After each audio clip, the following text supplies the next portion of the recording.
story of how God was seeking a bride for his son. Each book is different from every other book. I'm trying to give you the keys for you to unlock it for yourself.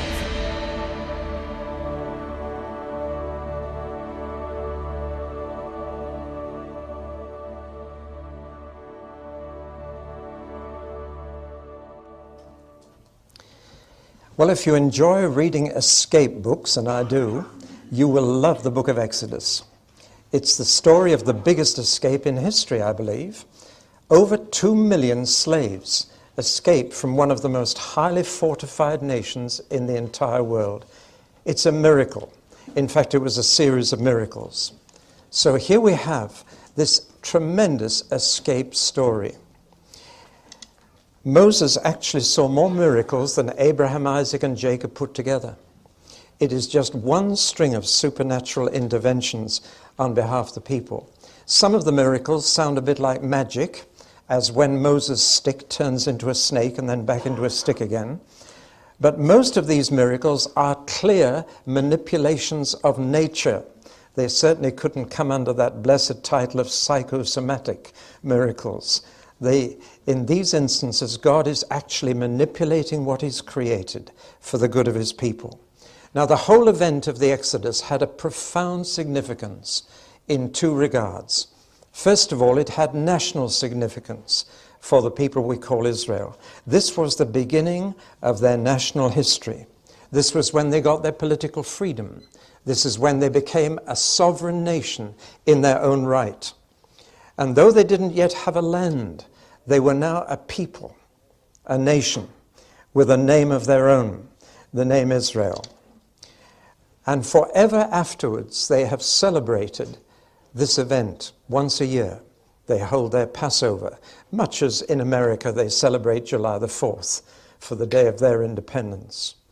But it also has spiritual significance, and not just national significance, because this was when they discovered that their God was the God who made the whole universe, and that therefore He could control what He had made for their sake. They actually came to believe that their God was more powerful than all the gods of Egypt put together. Ultimately, they would realize that their God was the only God that existed. And Isaiah keeps emphasizing that there is no God beside me. But at this stage, they were to discover that their God was more powerful than every other God, that He was the supreme God. It's here that He has the title El Shaddai, God Almighty. But He also has a name, and it is in the book of Exodus that the nation was given His personal name.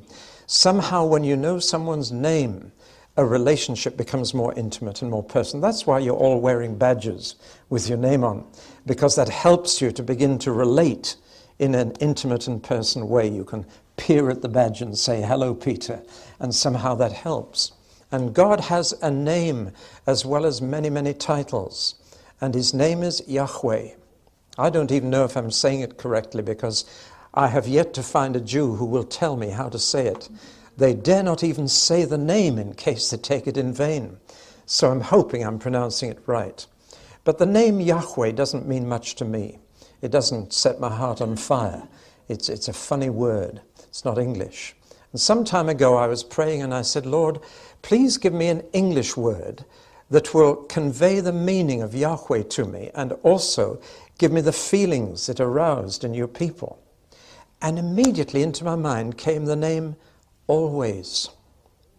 I thought, that's a beautiful name, because Yahweh is a participle of the verb to be, and to call God always communicates what that name really says. And that's only His first name. He has many second names. Always my provider, always my helper, always my protector, always my healer, always, always. And so that's the name I've used for God since. But the Hebrew is Yahweh. And this was when they found His name. And He gave them not only His title, El Shaddai, God Almighty, but His name. I'm always with you. I was always here. I'm always the same. To put it another way, it's in the book of Exodus that the creator of everything became the redeemer of a few people. And it is that combination of creator and redeemer which we need to hold very firmly.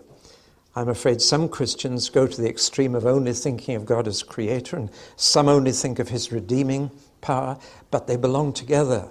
The creator of the entire universe becomes the redeemer of a bunch of slaves. Now, this is one of 5 books of Moses. And when you study them, 4 of them are much the same, and 1 is quite different. Just to mention that difference first, Genesis stands alone, because Genesis is the only one of the 5 books of Moses that covers events before Moses lived. The other 4 all happened within his lifetime, and clearly he wrote the other 4. But these were a bunch of slaves who'd been 400 years in slavery, without their own land, without their own money, without their own whatever. And the result was they needed to be retold their roots. I don't know if you've read Alex Haley's book, Roots. There was a man whose ancestors were sold into slavery and taken from Africa to America and became slaves. And he went back to rediscover his roots before his people were slaves. And he discovered them in Africa. It's a very thrilling story. Well, now Moses had to write the previous history of this people for these slaves so that they knew their roots, they knew where they'd come from. And so Moses clearly collected from people's memory 2 things: genealogies, their family trees, and stories about their ancestors. And the book of Genesis is entirely made up of such memories, and Moses collected them. But with Exodus, he begins his own lifetime. And Exodus, Leviticus, Numbers, and Deuteronomy are a mixture of narrative and legislation, of what happened in their history and what God said to them by way of how they should live. And it's this unique combination of narrative and legislation that characterizes the 4 other books of Moses. And the book of Exodus is typical. The first half of it is narrative, the second half is legislation. The first half is about what God did on their behalf by the way of miracles to get them out of slavery. But the second half is about what God said and how they were to live now that they were free. The first half, therefore, demonstrates God's grace toward them, his free favor in getting them out of their problems. And therefore, the second half expects them to show their gratitude for that grace by living this way. Now, the reason I've emphasized that is this. Too many people, when they read the law of Moses, think that this law was their way to be redeemed by God. No, no. They were redeemed by God first and then given the law to keep by way of gratitude. Now, that's a very important point. They weren't given the law first. They were set free first, and then they were given the law to live by. And that's exactly the same in the New Testament too. We are redeemed, and then we're told how to live holy lives. You don't become a Christian by living right first. You become a Christian by getting redeemed first and liberated. And then you live right. So that liberation comes before legislation. They're set free. And then they're told, now don't abuse your freedom. Use it properly. So here they are set free from Egypt. But here they enter into a covenant or a marriage with God at Sinai. And it takes the form of a wedding service. God says, I will, and then the people have to say, we will. And literally they are married, and it's called a marriage. And what follows is called a honeymoon. And then the marriage has to begin in the land, in the place of God's choosing. They are liberated from slavery, but not so that they can do their own thing. They go into the wilderness to serve God. They are set free from slavery, but for service. That's an important point. It's the same in the New Testament for Christians. We're not set free to do our own thing.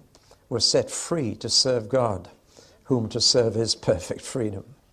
So redemption comes before righteousness. That's the important point I want to make. The book of Exodus makes that absolutely clear. God redeems them first. Now he says, live right, because I've set you free. So those are the two halves of the book of Exodus. And then I've divided the rest of it up into 10 very simple portions and given them each a title, because I can memorize things that are simple. And there are 6 sections in chapters 1 to 18 and 4 in chapters 19 to 40. And running through them, the 6 sections in the first half I've called multiplication and murder. That covers the incredible increase in the number of Hebrew slaves over 400 years, from one family to 2.5 million. That's some increase. Actually, it would only need 4 children in each generation for 30 generations, and you can do it mathematically. So it wasn't all that multiplication, but they certainly became a huge number. And then, of course, the boys were murdered by the Pharaoh. We'll look at all these in detail later. Bulrushes and bush, you all know the story of how Moses was taken out of the bulrushes, and therefore given the name Moshe, which means drawn out, because he was drawn out of the river Nile. The baby boys, of course, were thrown into the river Nile to the crocodiles. But Moses was drawn out of the river Nile. Plague and pestilence, well, that centers on Pharaoh and the hardness of his heart. Feast and firstborn, that's the origin of the Passover.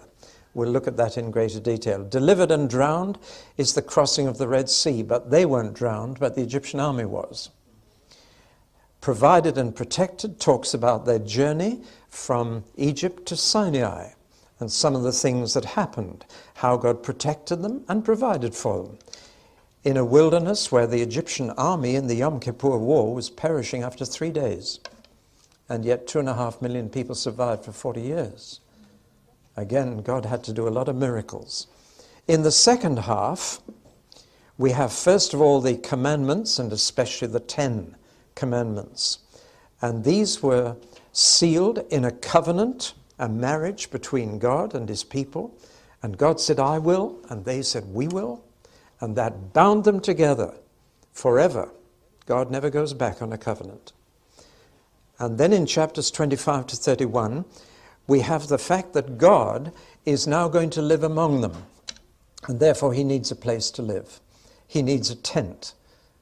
But he needs a rather different tent from theirs, or they might think he's just one of them.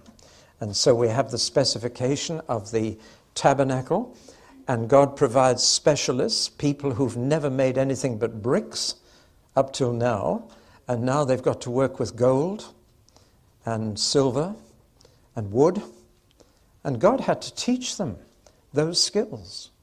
And the Holy Spirit gave those skills to people who'd never made anything but bricks before. That's a miracle. And then comes the saddest part of Exodus, the story of the golden calf when they indulged themselves, and Moses had to pray most earnestly on their behalf, or they'd have never got anywhere further. And finally, the book of Exodus finishes with the construction of the tabernacle, its erection, and God takes up residence, and the glory comes down on his tent. In Hebrew, this book is called These Are the Names. That's because it is read every year in the synagogue, as all the 5 books of Moses are, and it's read, of course, on a rolled-up scroll. And the first words of the scroll are, these are the names. And that's how they named all the 5 books of Moses, by the first words, so you could unroll them in the synagogue and get the right one. But when the Old Testament was translated into Greek, they gave it a different name. They used 2 Greek words, ex, which means out, and hodos, which means way. I don't know if Hoddesdon, the place down the road, is connected with that or not. But ex hodos means out way. And you would have seen it in the Greek theatre, where over at that door you can see the word exit. That's a Latin word, exit. The Greek word would be ex hodos, or way out. And so this book was called The Way Out, the ex hodos, And it's just been slightly corrupted in English to Exodus. And that's why we call it Exodus. But I'm sure you realized it was the way out.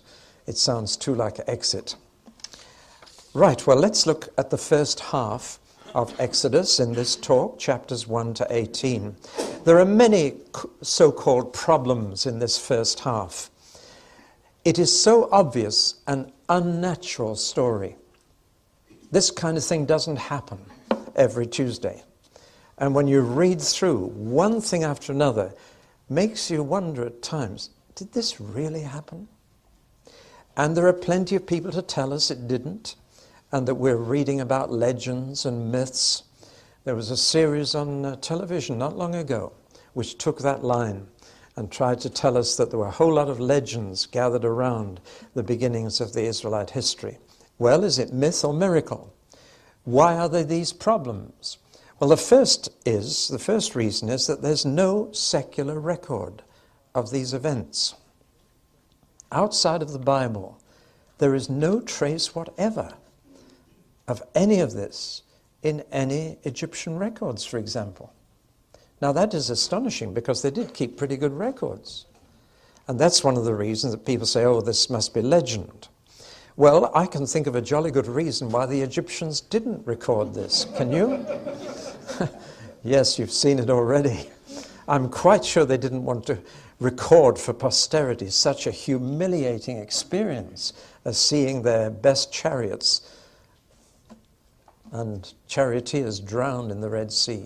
They didn't want to be humiliated. So I'm not troubled by the fact that there is no other record. The numbers involved create a problem for other people. 2.5 million.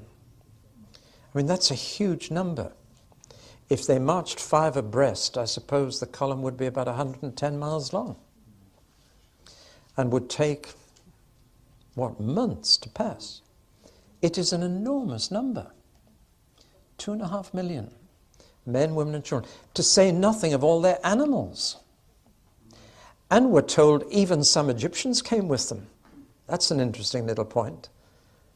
So that's a big number to get through the desert for 40 years, where there's no food or water normally. So the numbers create a problem for some. Then there's the problem of the date of it. Because we have no other record outside the Bible, we don't know, for example, which Pharaoh it was.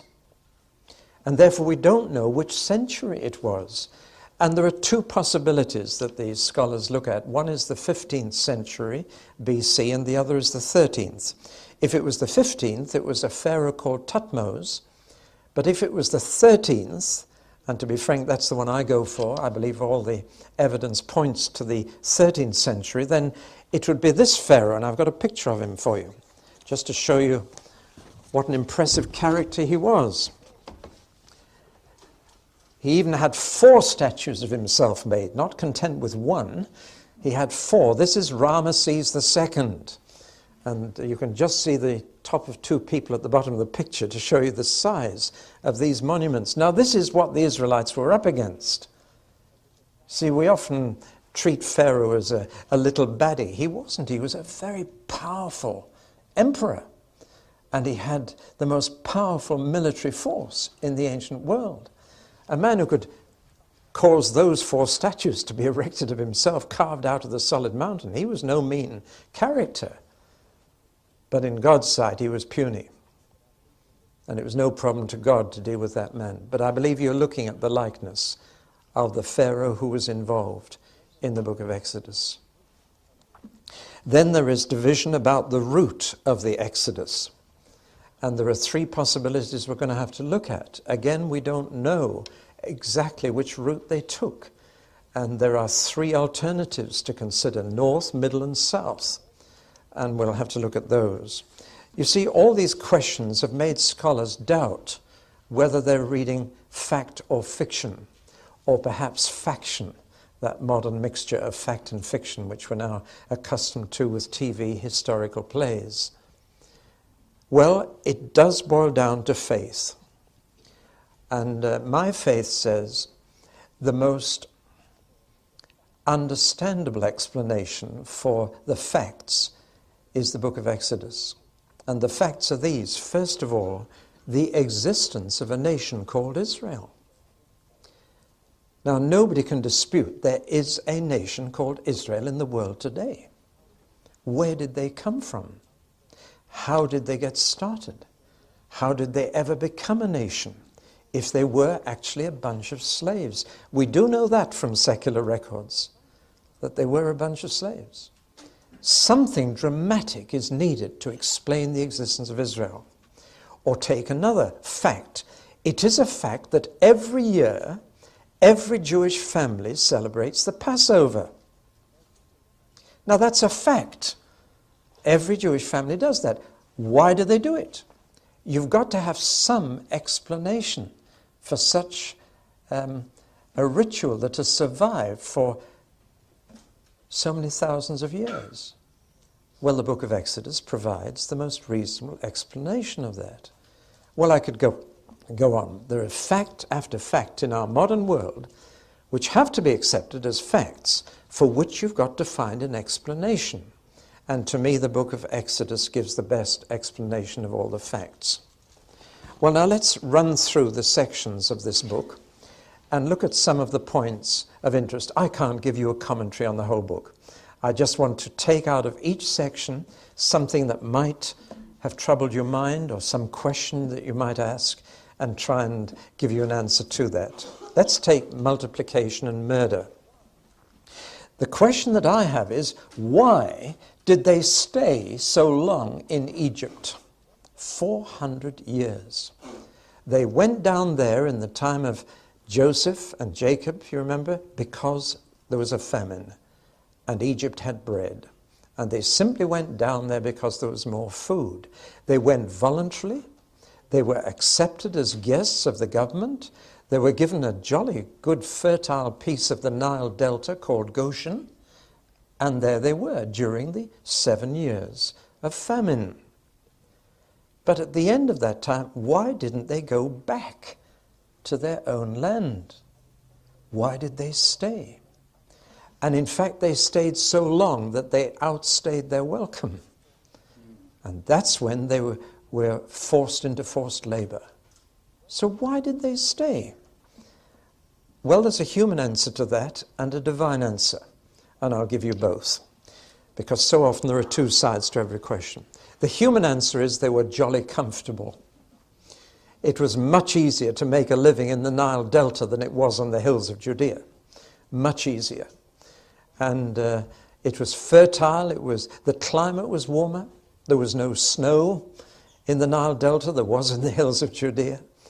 They were just altogether more comfortable, in much the same way as Lot was more comfortable down in the Jordan Valley at Sodom and Gomorrah. The climate was very similar to the Nile Delta, and it looks more comfortable.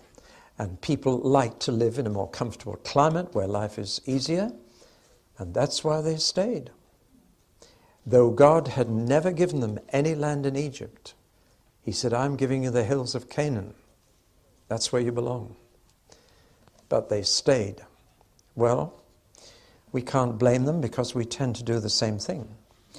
And they didn't want to leave until it was too late.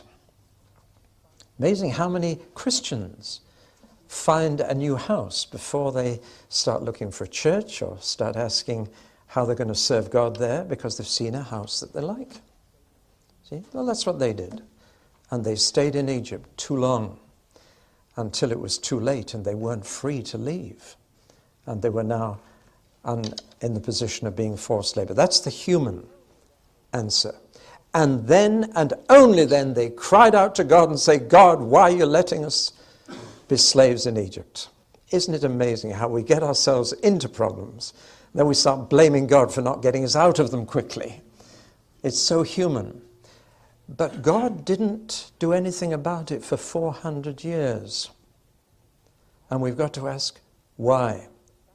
Had they gone back as soon as the famine was over, there would have only been a few people. And there was room for those few in Canaan. But now they had stayed so long that they were a large people, and there was no room for them in Canaan because there were already other people living there. Now God was going to kick those people out, but not until they were so wicked that they didn't deserve to live there. And God explains in the book of Genesis even, he explained to Abraham that your descendants will stay in Egypt a long, long time until the wickedness of the Canaanites is complete. And so before God could empty the land of the Canaanites for all of them now, he had to wait until they became so bad that it would be an act of justice and judgment to throw them out of the promised land and let all the Hebrew slaves in. So God waited until he could do that. And that's the reason God gave for that 400-year gap. It's a long time to wait for God to answer your prayers.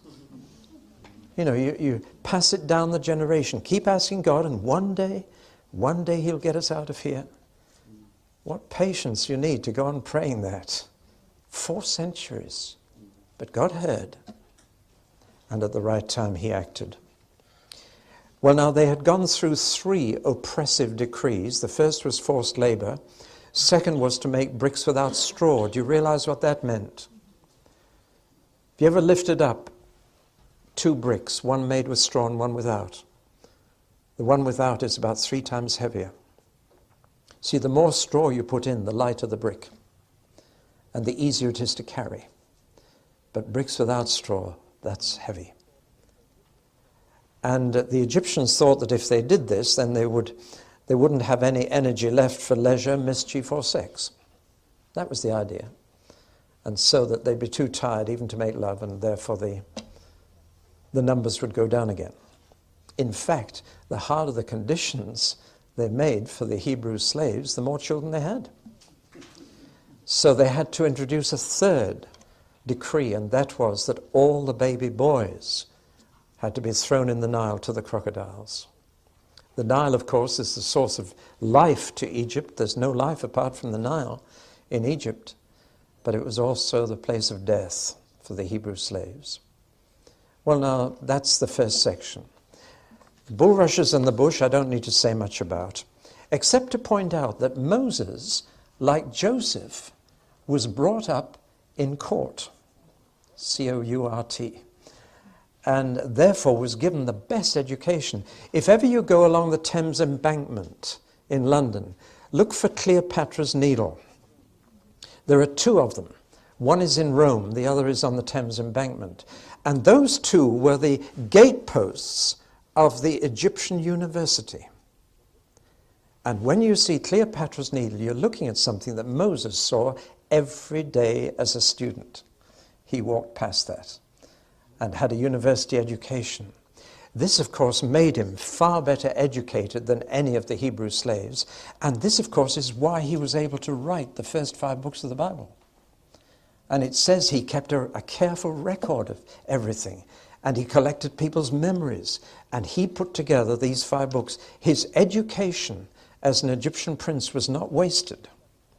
But, of course, all that came to a sudden end when he lost his temper with one of the Egyptian slave drivers and killed him and had to flee for his life.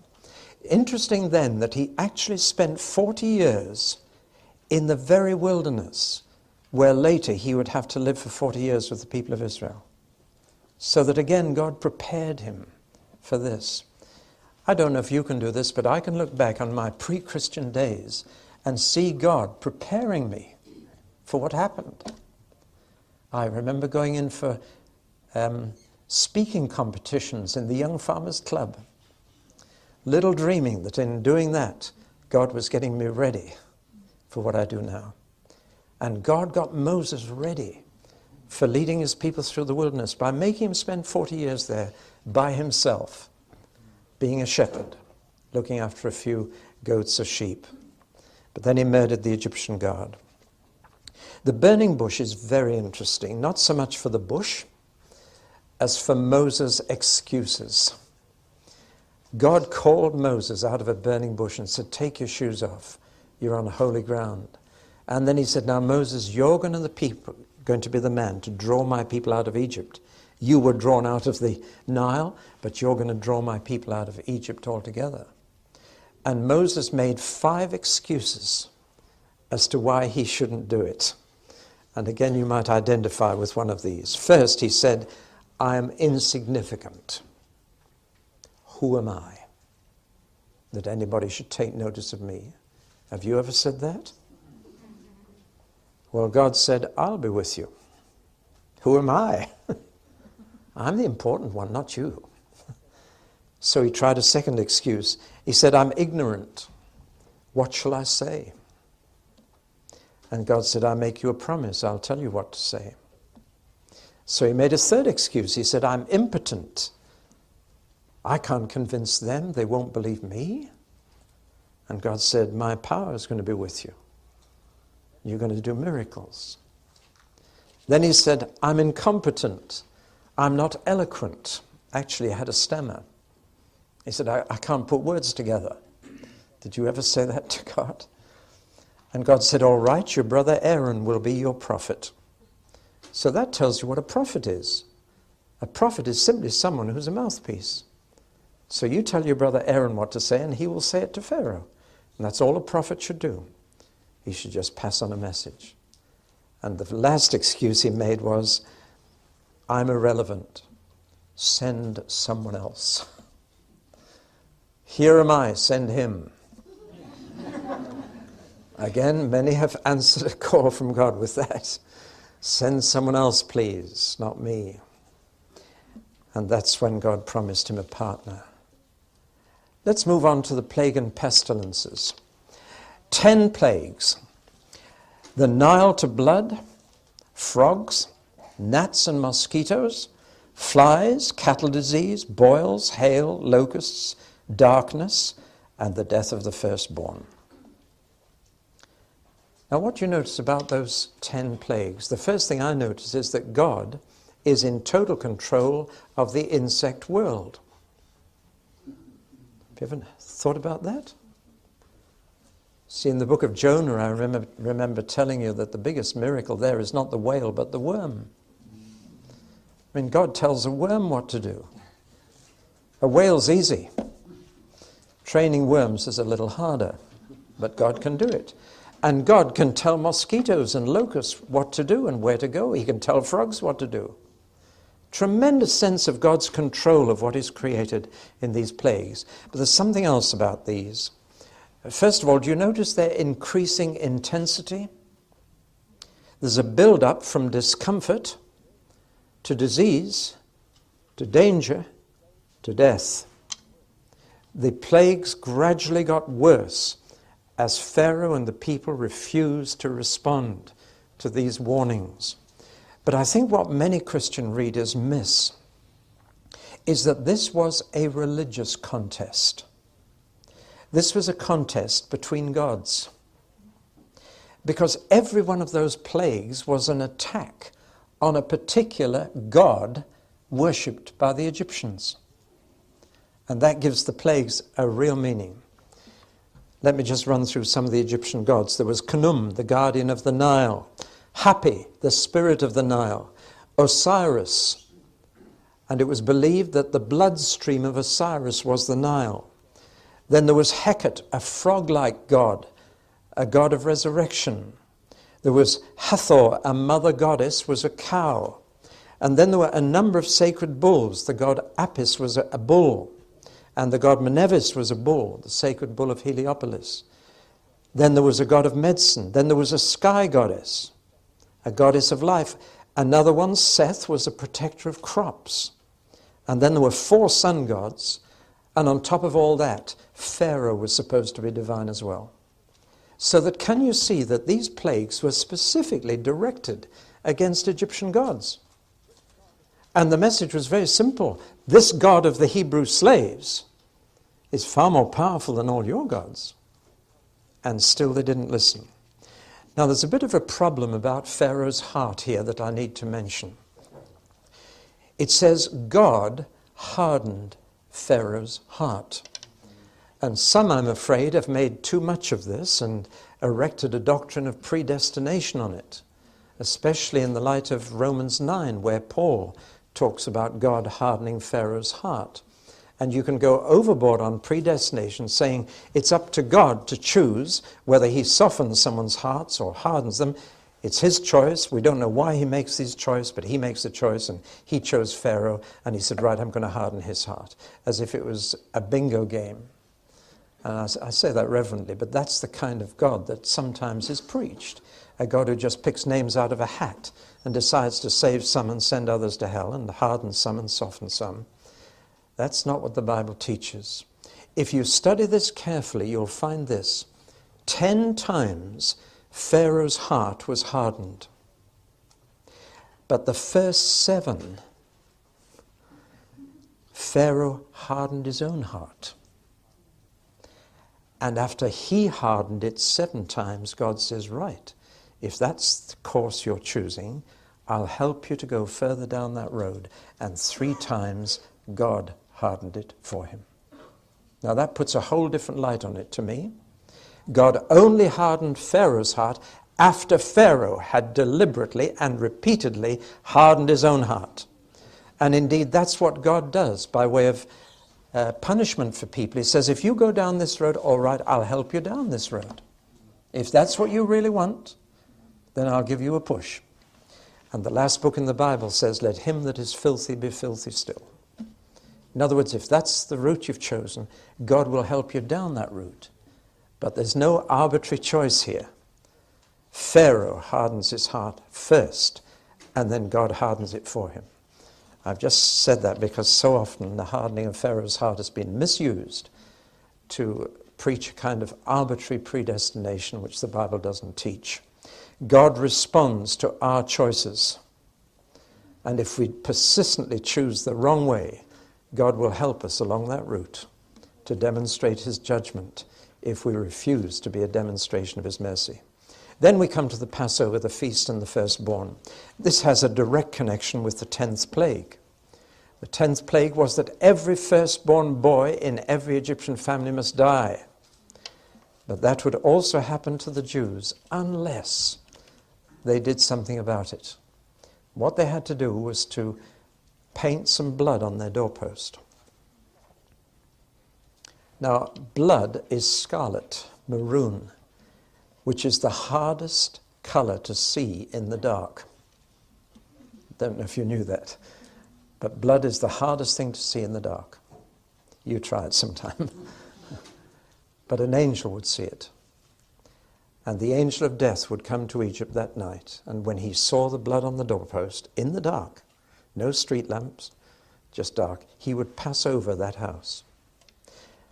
Now, the first thing I want to say is they had to get that blood. Before they could put it on the doorpost, they had to have some, which meant that an innocent life had to be killed to get that blood. And then it had to be applied. If they didn't put it on the doorpost, it wouldn't work. So they had to obtain the blood and then apply it. And they obtained it from what we call a lamb, but that to me is a misleading, a little cuddly white thing we think of. It's a ram. It's a 1-year-old with horns. It's a strong animal. And when we call Jesus the Lamb of God, it produces the wrong reaction. He is the Ram of God, as well as the Lion of Judah. And they had to take a ram, a fully grown ram. A 1-year-old ram is equivalent to a 30-year-old man. And that's what they took. And they killed it to get the blood and put it on the doorpost. Then they put the blood outside. They took the body inside, and they ate it after roasting it. And they ate it standing up with clothes on, ready to leave at a moment's notice. They were going to walk for the next 40 years. And they had to take emergency rations with them of unleavened bread. It's all there. And they keep that feast every year ever since. And the youngest member of the family has to say, what does all this mean? And the oldest member of the family then says, this is what God did on the night when every firstborn boy died. And we were saved because of the blood of the ram.